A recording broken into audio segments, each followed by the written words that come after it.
Jody, Jesse has not liked the last few songs. No, this is the best of the season so far. It's nice. It's just rainy day music. Yeah. It's definitely rainy day music. I shouldn't admit this because I spent way too long trying to do it on a work day. I tried to find like something Greek, like Mediterranean free stock music. Harder to find than you would think. But I think this is good. I think this is good. I feel like we had much more intense music the first season, a little more electronic. This is like, a little acoustic. Right. It's called Happy Go Lucky by, hang on one second, by Astro Freak. And it's Astro, F-R-E-Q, in case you're looking it up. So yeah, happy, enjoy.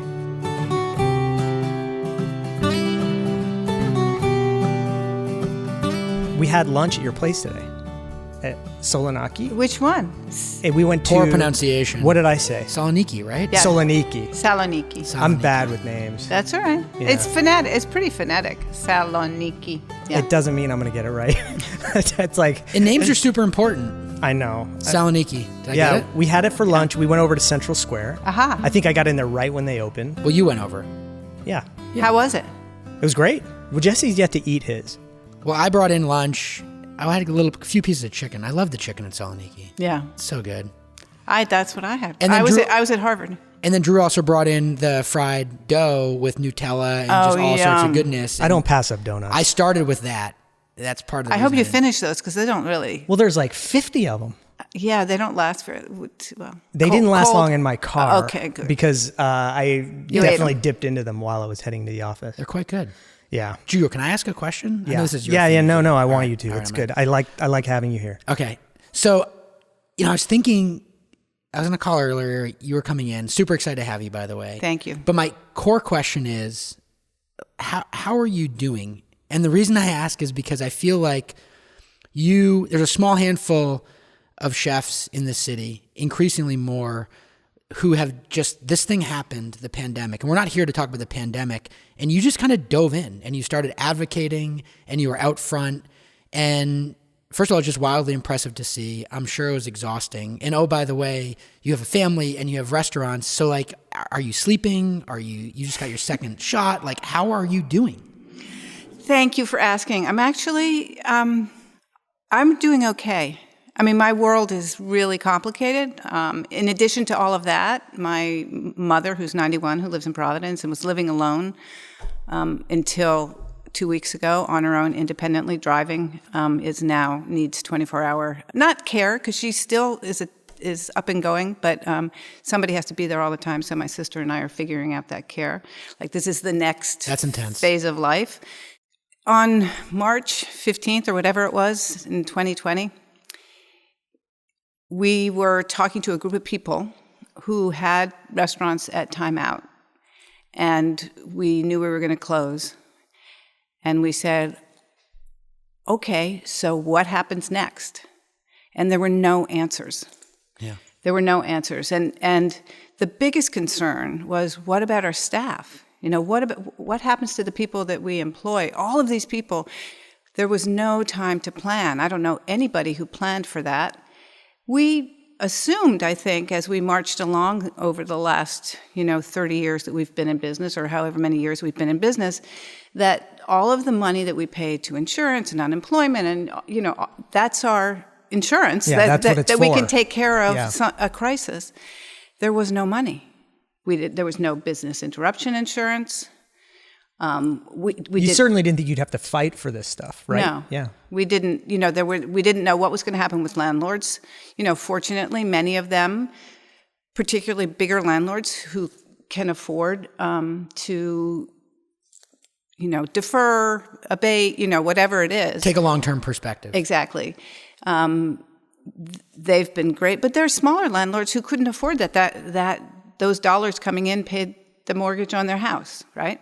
So our rent, taxes, licenses, how are we going to take care of our own families, put food on the table? So, and there were no answers from anybody. And not only that, there was a pandemic, and we had to figure out how to handle the sanitation issues, or not sanitation. What do you call it?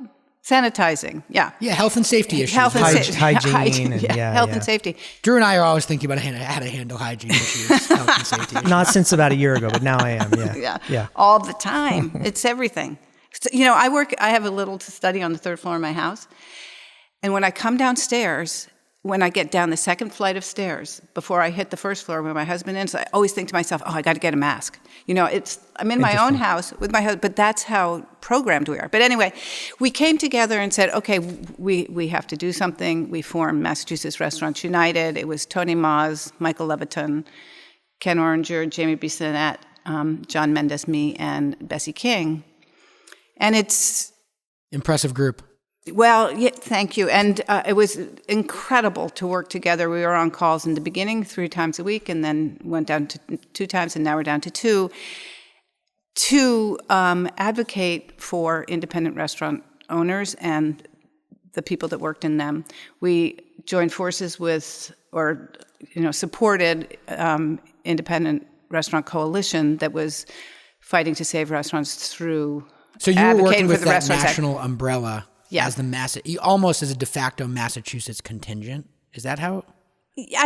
Kind of. I mean, they're independent. Everything was so independent, but yes. I mean, I was on the IRC calls, and our team called every member of the delegation, Massachusetts delegation, over and over and over again to ensure that they co-sponsored that bill, and all but 2 of them did. So that was awesome. And we're continuing right now. We decided after a year we wanted to continue.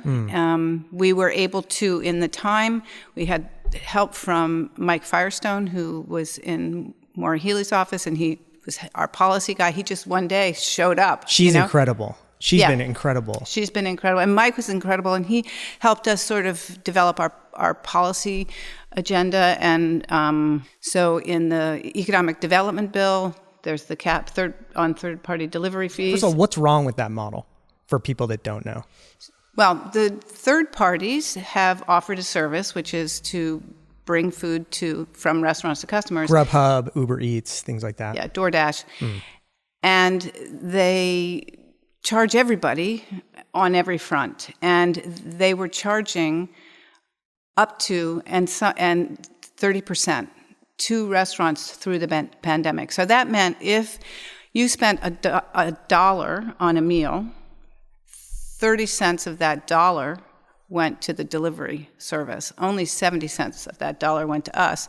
And our margins are already so tight. Yeah, and just to put this into perspective for our listeners, so most restaurants, if they're paying over 10% of their revenue just to rent, that's not even sustainable. We're talking about, you said 30%? Mm-hmm. So 3x of what is almost an intolerable rent is going to these third-party delivery companies. Yeah.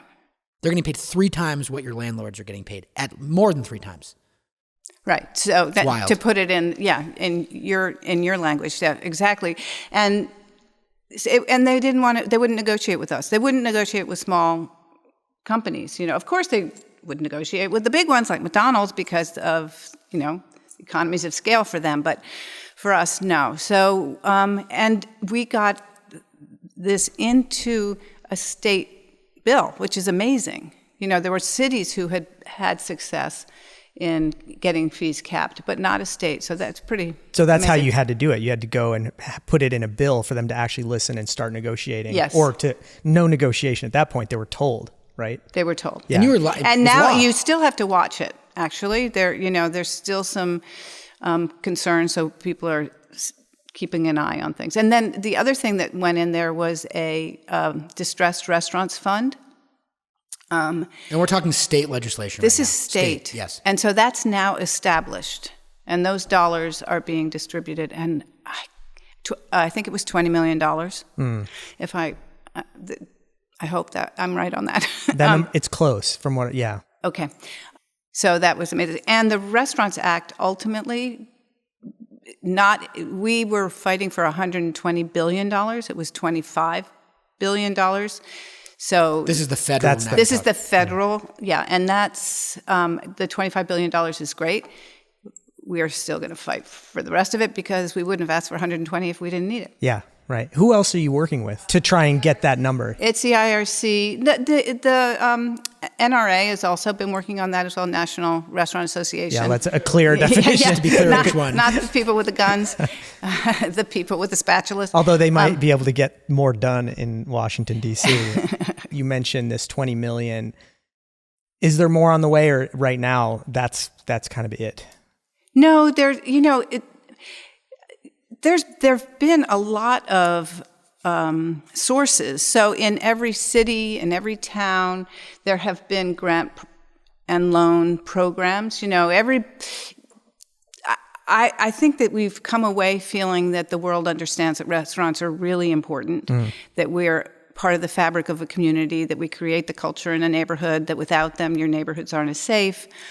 We are the canary in the coal mine in development. You know that. I mean, you're showing, we're looking at photos of empty sites, and the first thing you said was that's where Douglas is going with his restaurant, right? Because actually, none of these places would be particularly interesting without restaurants. Yeah.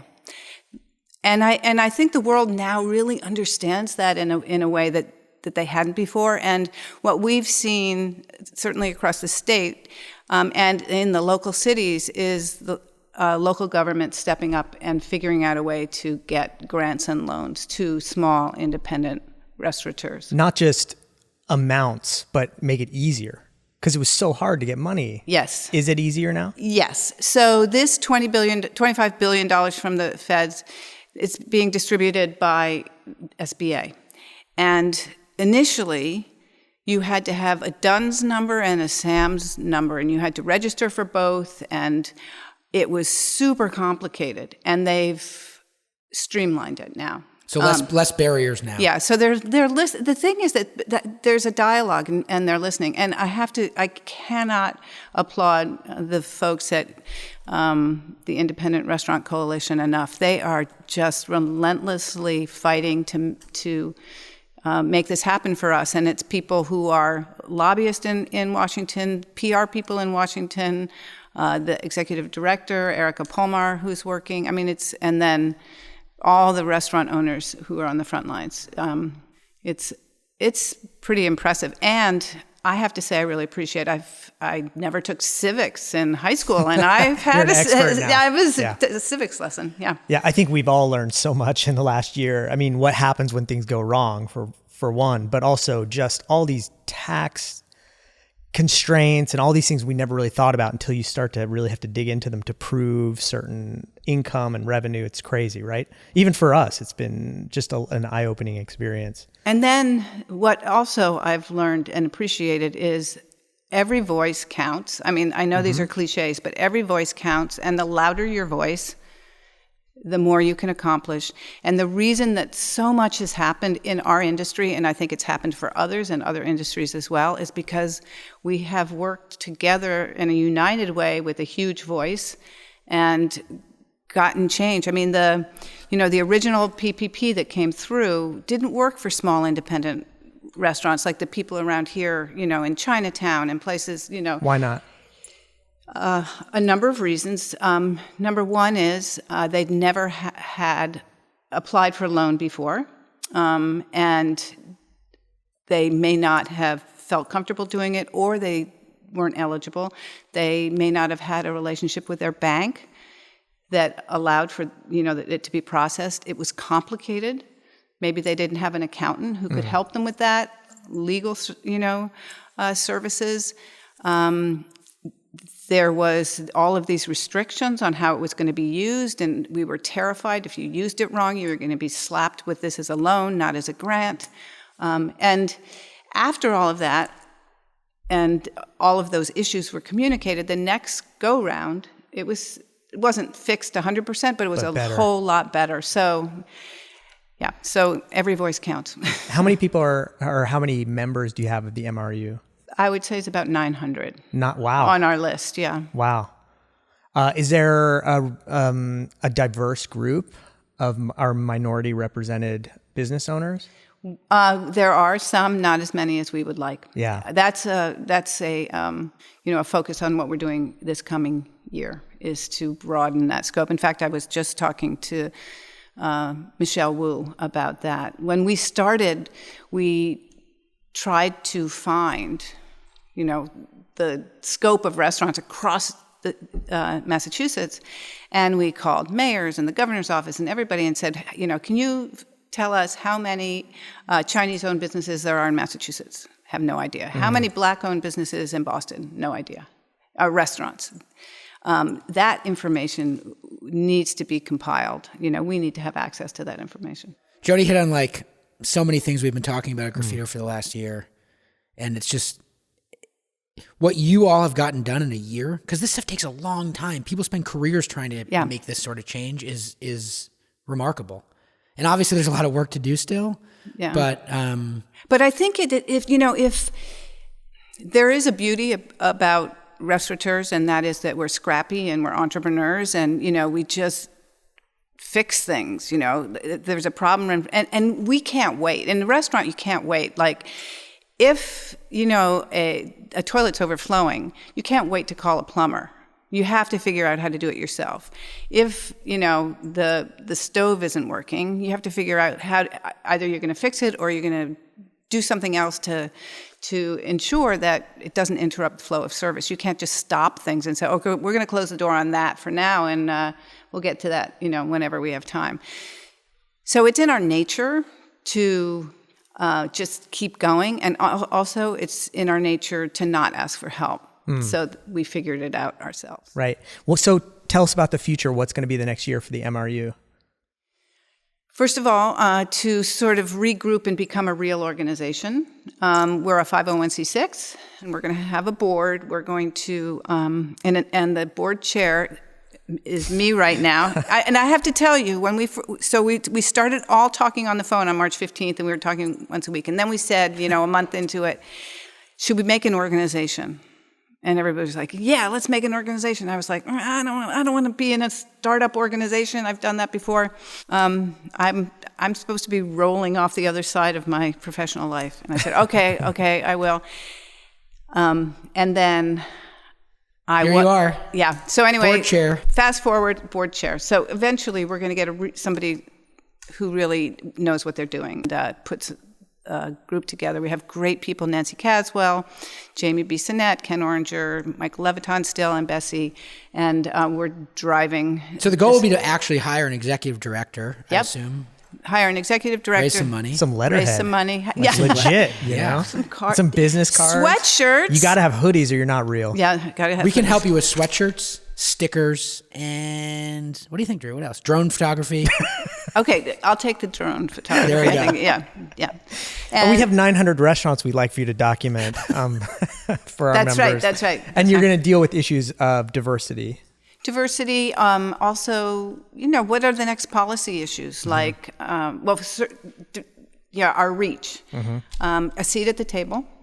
I love that Michelle Wu called me today to talk to me about mayoral candidate Michelle Wu, who wanted to know what I could, about the specific issues that restaurateurs have. I mean, it's on every agenda, every mayoral candidate's agenda. Great. Andrea Campbell, one of the candidates, I was talking to Gustavo about this. She just came up with a specific restaurant policy. This was last week, right? Earlier this week? She has an amazing program as well. Yeah. So people are paying attention now. People are paying attention. So a seat at the table policy, things like, making caps on delivery fees permanent, the patio seating, the extended patio seating, permanent. All of these things were temporary. Why not make them permanent? But they're so great. Why didn't we have it before? I know. We got to really make the city like an outdoor, we're trying 12 months. Yeah. It's funny. I've been talking a lot about this. I was just on a panel. We were talking about this. Actually, Jamie was on it too, who's just like such a superstar. Yeah. The issue with winter, Drew, maybe I've said this on a podcast before. The issue with winter in Boston isn't actually the temperature. We can deal with that. It's the wind. That's a good point. And it's hard for servers. Listen, what, you don't think that's legit? No, I think it's legit, but we just went through a winter. Some people had outdoor dining all year. I mean, yeah. All right. It's not great, but there are things that we could do that we didn't before. Yeah. And a lot of people were worried about fire hazards and this and that. And nothing and the city that thinks that you're going to get in the way of the plows with parklets. Never happened. There's a bunch of... Granted, we barely had snow this year. No, we had snow in April. Yeah, which is today. Which is hence the starting music. I thought it was good. Before we move on from the MRU, happy to talk about anything else you want to in terms of the MRU, but is there anything special or unique about Massachusetts and the way we operate that makes someone in DC pay attention? I mean, it is obviously, aside from the fact that we were able to gather such a great group of people, are there issues here the same in most cities, or are they unique? Good question, Drew. Yeah, that's a good question. I mean, from what I can tell, being on the calls with people across the country, the issues are the same. The issues are the same across the country. The difference in issues that we have found are across the state are, for instance, the cap on third-party delivery fees was really important for people in urban settings. Mm-hmm. But in non-urban settings, it wasn't that big a deal because they don't use those third parties very much. They may have other issues. So that's one thing we learned is that... And people are more vehicular centric and more inclined to go out in their cars and pick stuff up than maybe. Yeah. And also we learned, suburban restaurants in many cases were doing better than urban restaurants. So those are kinds of differences that we found. But I will say one of the things that's unique about, in my experience in Massachusetts, is I had access to every member of the delegation. And we have people like Senator Markey, who is, a cheerleader for restaurateurs and restaurants, and McGovern and O'Neill. Neil and we had and Warren. Neil's in the western part of the state, right? Yeah, he's way out in the west. Yeah. But McGovern is an amazing person in terms of advocating for, particularly around food insecurity and things like that. I would say, Drew, we just have. I think Boston. There's some great restaurateurs in this city. I think that people are politically active. I would also say one of the challenges that I've been hearing from some of the conversations, and this is something that may change, is I think it's harder for restaurants to hire right now in the Boston area and other metropolitan areas because of the cost of housing, and a lot of people have left, than what we're hearing in other parts of the country. From just the way people are moving, the way young people are, I bet if we let the dust settle and you look back, we'll probably have lost more young people who left Boston in places like New York and San Francisco over the last year than any year in recent history. And I bet places like, in Texas and Florida and Nashville are gaining population. Yeah, well, I know that was the case in terms of the young people that work for us in our kitchens. Many of them left Massachusetts because when we shut down, because they didn't have access to unemployment and they couldn't work, and they went to back Texas home probably with they went to Texas and Florida, and where they could get work. Oh, yeah, right. And part of this, what makes us unique is leadership. We actually had some politicians in Massachusetts fighting to help, organizations like yours. And I don't think that happened in every state. That was a long convo about how you doing. I believe you asked how she was doing, and we got into some topics. I have to say, I will say one thing. Yeah. One thing that saved me, and I know some people are going to hate me for saying this, but I'm going to say it because I wasn't always like this. So I was listening to Jim and Marjorie talk about with Dr. David Ludwig, who is at Harvard School of Public Health. Marjorie Decker, the state rep? No, Jim and Marjorie on WGBH. The host, the radio host, Jim Browdy. Marjorie Egan. See, I'm not very, Egan? Yeah, good. Egan. Very good, Drew. Yeah. Anyway, they have a show, and they were talking to him about the amount of weight that people gained during this time. Do you have any idea what the average weight... Percent? Average weight gain among the people who gained weight? Drew, you guess. How many pounds do you think? Well, I'm going to go by my pounds. Okay. As a fair I'm up 10, probably. What's your guess? Yeah, I fluctuate. I'm probably up something. I'm always, No, but what do you think the average, I'm going to overshoot Drew. Over under 10 is the... I'm going to go over 10 pounds. It's probably over. It was 30 to 40 pounds. Oh my gosh. That's what they said. Among people who gained weight, they gained 30 to 40 pounds. And that, that's not devastating. From a public health perspective, that is not good. But anyway, one way that I kept myself sane was actually have a regular morning practice. I made myself get up in the morning and meditate and do yoga. I imagine you're not a late sleeper. You're No, probably I was up early. at 5. Yeah. 5 or 6. So I think that, and it doesn't have to be that, but I think in terms of sanity, you had to find something that grounded Self-care. you. We do walk. I've been taking walks. Just get out. Ride your bike, take your dog for a walk, take your kid for a walk, go for a run, whatever it is, do something that grounds you into it's going to be okay. I also think you have to be able to say that to yourself over and over again. It's going to be okay. I think ritual is also part of that. Yeah. When you're doing the same thing over and you got to find something that's just for you. Normally at the beginning of podcasts, before Jesse asks how someone is doing, just go over a couple newsy type things that I found. I think this would be a good time. Have you already started recording? Actually, this isn't hooked up. None of it is. I thought this was foreplay. No, we're in it. Jesse's always like, wait a second, are we? I'm like, let's just get right into it. Because what happens Well, you kind of forget. You got the headphones on. It's much better though. Well, a lot of times we'll sit here with somebody and we just start talking to them. And all of a sudden, 30 minutes in, we've talked about some really great stuff. And we're like, can we do that over? I don't know. I don't think so. So I'll read you the statistics, these numbers, and I'll get your opinion. And then before I share mine. But I found this, first of all, it's in restaurant business, which I think I don't know about how great this website is, but this is the headline. Restaurant sales almost fully recovered in March. Industry sales surged 36% year over year, nearly hitting 2019 levels. Do you believe that? Is that anything reflective of what's going on at your restaurants? In March? Across the country? Yeah, that's what it says. Or is this in Florida? No, this is everywhere. Restaurant sales surged 36%. It's bizarre, right? They're claiming stimulus checks and everything else. It put us to near 2019 levels. How can this be true? That's not our experience. I mean, we are... No, because not enough is open. Right. I mean, if you did it, perhaps if you looked at individual restaurants, like our Salonikis are inching towards 2019 numbers. We're not there yet, but we're getting there. Nearly hitting, right? So they're just saying that. I think the data is just skewed because we're talking about all these national chains, fast food, it's changed. The Domino's are in there. Like there are some big national actors, particularly in the southern part of this country, that are doing really well. Yeah. This might be the last and some of them didn't suffer at all. Correct. And we have to remember that when we think, us urbanites think about like somebody says restaurant, what pops into your head is not the kind of restaurant I think they're talking about in that article. Yeah. That's my gut.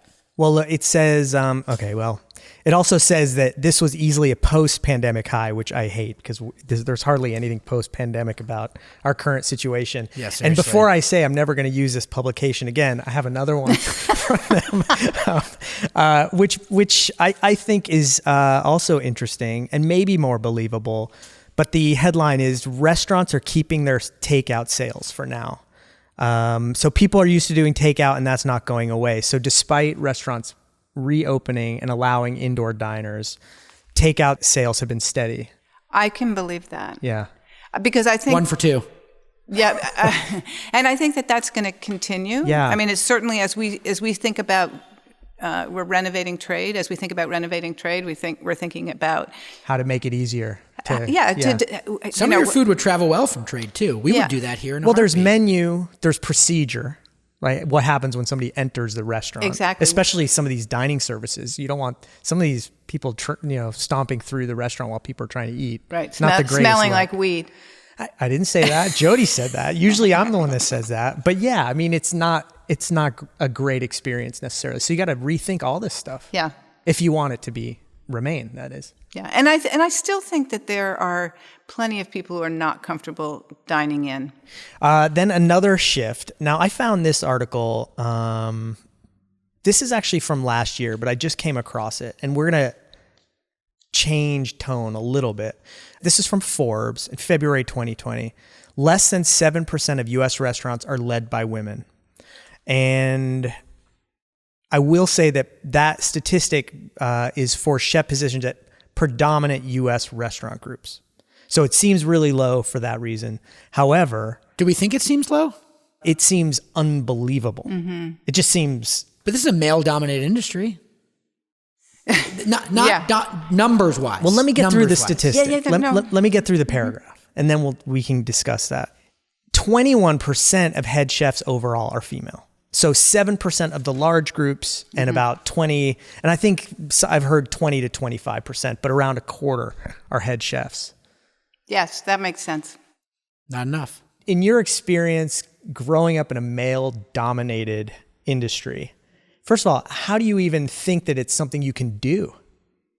You know, how do you think, well, I can be a chef, I can be with these guys? That's a really good question. Well, you have to remember, Drew, Jesse, I'm a little older than you. So when I started, it wasn't just not women. It wasn't from my world. I mean, so I'm educated, I'm white, I'm privileged. So I had a head start there for sure.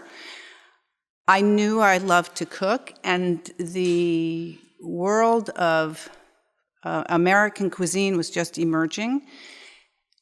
I had met Julia Child, and she told me I should work for Lydia Shire. Where did you meet her? When I was in high school, she came to Providence, to the Rhode Island School of Design, to do a demo as a fundraiser for Planned Parenthood. Oh, okay. On the stage at RISD. Wow. No, RISD used to have a culinary program. Yes. It's why Talking Heads has the song Buildings and Food, right? Yeah. Actually, it's not a song. It was the album Buildings and Food, was it? Or was it the song? I don't know. Talking Heads. Anyway. We should fact check that, Jesse. I have no idea. Keep going, guys. So you met Anyway, Julia so I Child met at Julia RISD Child as a high school student. High school. And anyway, fast forward years later, I had worked for a gourmet food store and a catering company, and I decided I wanted to work in a restaurant. And I met her again. She told me to come to Boston and work for Lydia Shire, which is what I did. So imagine the influence. You're just going to meet a high school student. You should work for Lydia Shire. You know? yeah. Okay. Sure. But no, well, by that time I was I was understand. married and divorced. But so Lydia was somebody who I could see. You know, you said how You had mentors and role models that were right. How can you be what you don't see? Well, I had actually seen it, and I think that's why there's so many female chefs in Boston, and there have been, because we had Julia, we had a woman named Odette Berry, we had Deborah and Mary Catherine at Upstairs on the Square, Upstairs at the Pudding at the time. We had Lydia. You know, there were. And you mentioned you were in Michaela. And Michaela, yeah. Wow. So getting to that point was, I would say it was hard only because I had to get over my own fears of, saying I've never worked in a restaurant, but I really want to. How do I do that? So you were comfortable working in Lydia's kitchen, or was even that an issue sometimes? No, I was comfortable. Gordon Hammersley was her sous chef. And That kitchen was packed, right? Yeah. Amazing. Yeah. It was, Jasper had, this was at Seasons in the Bostonian Hotel. Jasper had started, he was the opening chef, Lydia was his sous chef, and then he left to open his restaurant, and Lydia took over as the executive chef, and Gordon was her sous chef. Susan Regis was there, I was there, Corey Schreiber, who ended up back out in Oregon. It's like the groundlings for restaurants. It's amazing. Yeah, it was an amazing, crazy, amazing, fun experience. I mean, I was so fortunate because in the beginning, I really didn't know how to cook in a restaurant. I knew how to cook. I was a good cook, but I didn't know how to cook in a restaurant. I was a mess. And I remember one night, Gordon was calling the orders, expediting calling the orders, and I was getting farther and farther and farther behind. I kept saying yes, but I was like 10 behind. I had no idea how I was going to dig myself out of the hole. And finally, Masao, who was the sauté cook who was working next to me, said, she's fucked. So we had to stop and catch me up. But that only happened once. I will say, Drew, this goes back. Jody, I'm going to take it to Graffito world for a quick sec. Mm-hmm. As we've been trying to figure out how to be less racist as a company and as individuals and really think about diversity, equity, inclusion in a holistic way here in our work and also in our office, we've been reflecting back on some of our failures to support Black and brown employees and having a lot of conversations. And the thing we keep coming back to, both our failure and others is not providing folks who have been traditionally disadvantaged and shut out of opportunities, role models and mentors. And you just validated that right there. And that's what made this entire ecosystem in Boston work, is that there were women in positions of power and leadership and created a culture and a place that was facilitated belonging. And that's pretty powerful. I mean, Drew, it's right on with what we've been talking about. Yeah. It is the culture and traditional kitchens, and they can be run by men or women, or, Sure. and traditional environments. It's not necessarily a kitchen, but it has been definitely true in kitchens, and I've seen them, and I intentionally stayed away from them. The culture, the male culture, which is exclusive, cliquey, insulting. Hostile at times, I'm sure, right? Definitely hostile, but there's a way of making people feel that they're not included by, having inside jokes, chef and sous chef or two-line cooks who are, clearly being passive-aggressive about keeping somebody out, just really childish behavior. That was the culture of kitchens. It wasn't at Seasons. I then went to work for Gordon at his restaurant. It wasn't in Gordon's kitchen. Gordon's a man. And it wasn't in my kitchens. And you deliberately are thinking about this dynamic in setting up your workplaces and your restaurants? And from the beginning. Yeah. And the other thing was, I, like everybody else, when you're in charge of something, this is after I'd moved into being a chef, when you're in charge of something and you're not prepared and things aren't going right, it is so easy to explode, right? Because you feel like you are a pressure cooker and your head is about to explode. And if you don't know how to channel that, it's going to hit somebody else. And David Chang, perfect example. He's been given license to do that. He's been celebrated for that behavior. They've written articles about him. I'm sorry, David Chang, but you should have taken care of that a long time ago. Do you know how many people suffer in those circumstances? And he's recently been talking about that. Oh, he's been talking about it for a long time. But he's been talking about his faults more recently. Yeah, You also said it was like that. It still is. That's a perfect example. Yeah. I mean, anyway, I worked really hard, and I'll tell you something. I worked really hard from the beginning because I had that tendency too. I mean, I had the tendency to scream and yell and tear people apart and say things that I regretted, and I hated the way that made me feel. So I fixed it early on. Well, do you see it sometimes happening in your kitchen? You have to set young chefs straight. Yeah. I mean, it just must happen. Yeah. Well, the worst part is that the kind of people that thrive in those environments, it just builds upon itself. Yeah. Well, I've had people now I haven't been in the kitchen running a kitchen for a while, but I remember at one point, there was a period of time where I was losing young men. They'd come in, I'd hire them, they were good, I thought it was working out, they'd quit. And one of them said, you're not pushing me hard enough. You're not yelling at me. They expect that like Gordon Ramsay discipline. Yeah, it's too nice. It's too nice here. So... Interesting. I mean, that's kind of what it was like at RISD in art school. When you were a freshman, they just beat you up. Yeah. And if it was too easy, one professor said to me, if you want to hear it's good, go show it to your parents. I'm not here to tell you it's great. I'm here to tell you it looks like shit. And you're nowhere near where you could be. Those are miserable people. Miserable. They don't like themselves. So you don't subscribe to it. It's just a silly... No, I just don't think it's... I don't know. Also, as a parent, I think that's the worst thing you can do to a kid. I don't think that they should get a trophy, for tying their shoes. But I do think that being told that you did a good job, and then, if something needs to be corrected, then you correct it. And anyway, how do we get on that?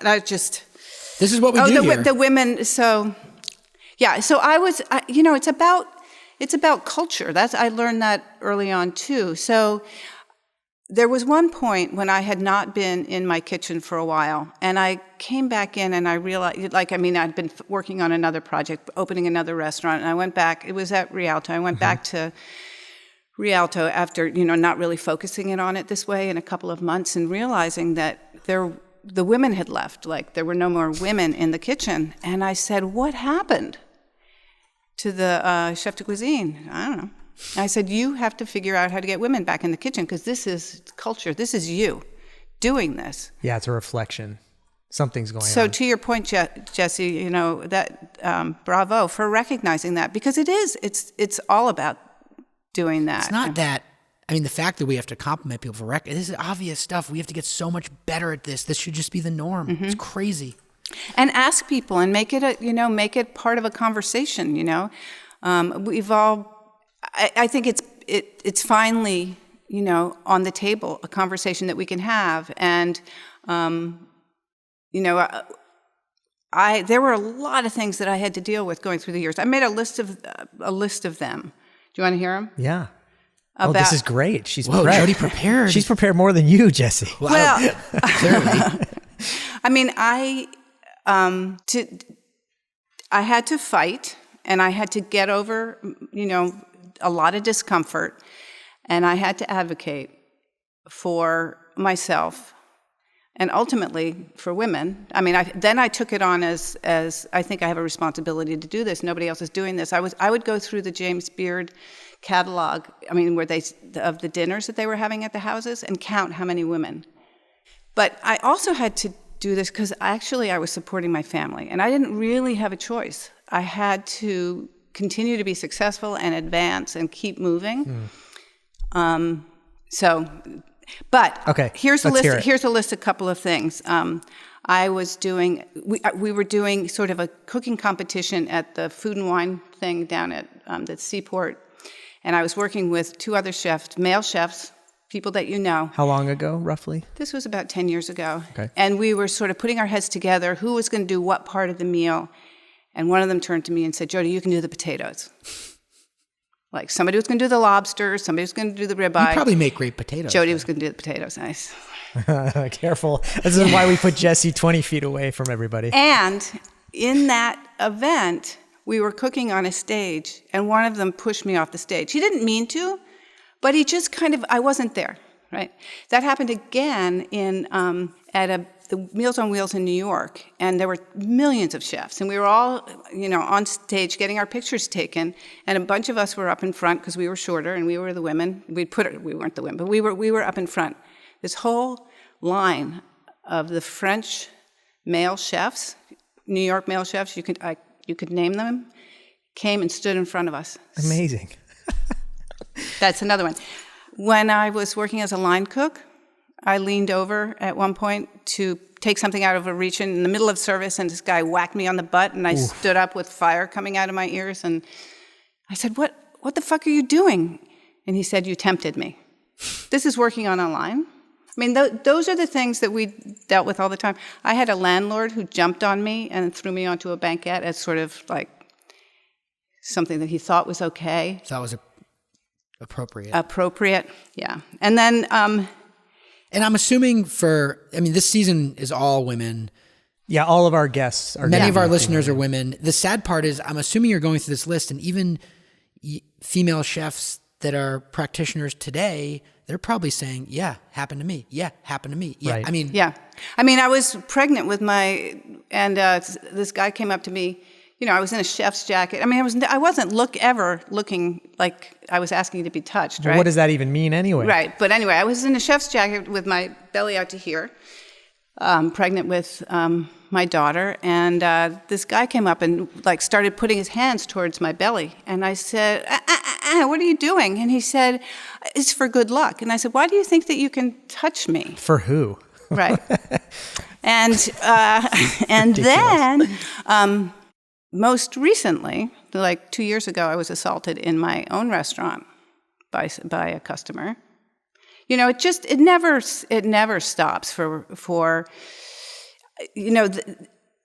I think for women, those kinds of things never stop. And the final one I'll tell, and I've told this story a lot. This is years and years and years ago when I was at Michaela's. So it has to have been at least 29 years ago, 30 years ago. There was an article that was going to be published in the New York Times about chefs and restaurants in Boston. Really exciting. And when something like that happened in Boston, I mean, I think it still is, everybody knows, but everybody knew this was happening. And the chefs in it were Todd, Gordon, Chris Lessinger, Lydia, me, and if there were others, I apologize, I can't remember who they were, but they were definitely those people. And we'd all been interviewed by this woman, Nancy Harmon Jenkins, who we all loved. And then the photographer was going around to take pictures, and the photographer came to Michaela's, and he set up his station, and I started sending out food, and he took pictures of all the food. It was beautiful. And then he started packing everything up. And I said, "Aren't you going to take a picture of me?" And he said, "Oh, no, I already have a woman." And I took a deep breath and went into the office and picked up the phone, because we didn't have cell phones then, and called Gordon, who was my best friend, still is, and said, "Hey, Gordon, and the photographer is still around. He's still taking pictures. Did he take a picture of you?" "Yes." "Did he take a picture of Todd?" "Yeah." "What do you think he took a picture?" "Oh, I think Jasper was in it. Do you think he took a picture of Jasper?" He said, "Yeah, for sure." So I went back in and I said, "I think you want to take a picture of me." And I crossed my arms and puffed out my chest, and he took a picture, and that was the picture that they chose, on the top of the fold of the food section. But, I learned then that we have to work, we have to fight, we have to speak up. And speaking up is so hard, I know. It's really, really hard. It's really hard. And so those of us who can't speak up need to speak up for others. Yeah. Mm-hmm. It's our responsibility. I really feel that, to do that. And one of the benefits of this is my children do it. That is the best thing that could have come to me of this. My son's 31, my daughter's 25. They were working with a mutual aid group and making meals. They were in New York during the demonstrations, and part of putting their white privilege to use. The white wall, of privilege to protect. Yeah. Of everything that I've learned and seen this year, I mean, I'm so proud of my kids, and there's no doubt in my mind that you just can't be quiet. This is pretty awesome, Audrey. I mean, thank you for sharing. Yeah, thank you so much for sharing. Okay, so can I have one more list. Oh, yes. I have a list of things that mantras that I've collected over the years, because I think that's also really important, right? The things like touchstones. Okay. Number 1, Eleanor Roosevelt, do one thing that scares you every day. What did you do today? Come here. You were a little nervous. I was a little nervous. You weren't feeling great. You weren't feeling great. Yeah, no, I mean, it was a podcast. All 40 people are going to hear this. They might. What did you do today, Drew? Yeah. That scares me? Yeah. I tried a new restaurant in Central Square. Greek food, never had it before. Yeah, it's always a little frightening to walk into a restaurant for the first time. What about you, Jesse? Yeah, Jesse. I haven't done anything that scares me today. Okay, so you still have time. I've got time. Yeah. Okay. I'll report back. Okay. Julia Child, keep your eye on the prize. That's a great one. Don't get caught up in all the minutia of people's conflicts. And I learned that from her at that event, because you could, at that demo. When you were a high schooler. Yeah, because there were definitely sort of internecine squabbles going on, and she was like, keep your eye on the prize. Ann Richards, who was the former governor of Texas, this is not an exact quote. I couldn't find the exact quote, but this is one. Every morning I have a choice, a good day or a bad day. I choose a good day. This is a woman who's in recovery. She's sober, A woman named Laura Listwood. There's no such thing as a glass ceiling for women. It's just a thick layer of men. And then the last one, which we all know, Maya Angelou, people will forget what you said, people will forget what you did, but people will never forget how you made them feel. And that's the foundation of how a restaurant should operate, I think. Beautiful. Yeah.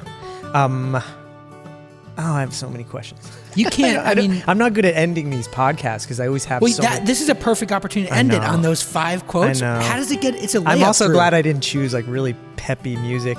I think this has been a very inspirational talk. I think there's a reason, Jody, that you're held in such high regard by this entire community of people who care about restaurants and work in restaurants. Well, you're hearing why. Yeah, you don't start an organization, then people want you to be the leader of the board because they don't respect what you're doing. You're doing it. You're not just talking about it. You're doing it. Yeah.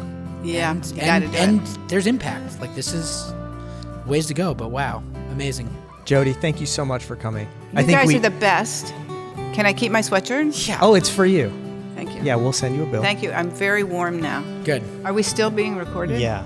Yeah, but we may not use it. Wait, though. let's just. You might say something hang on interesting. for a second. Jody, thank you so much for coming in. This is the 4th time we've tried to end this, but you're so lovely to have here. We appreciate you spending. I mean, obviously very busy, so thank you so much for coming in.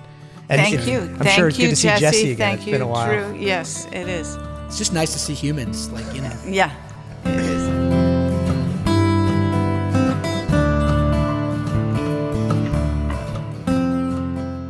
Congratulations for listening to another episode of the Graffito podcast. Jody Adams is a legend. We love her and we're grateful to her for coming in and chatting with us today. If you're looking for more information on the Graffito podcast, go to our website, graffito.com, and click on the podcast tab. Email us your questions and comments to podcast@graffito.com or tweet us at Graffito Podcast. By the way, Twitter is a great place to get the latest podcast news and updates, so you should follow us there. Thanks for listening. Goodbye for now.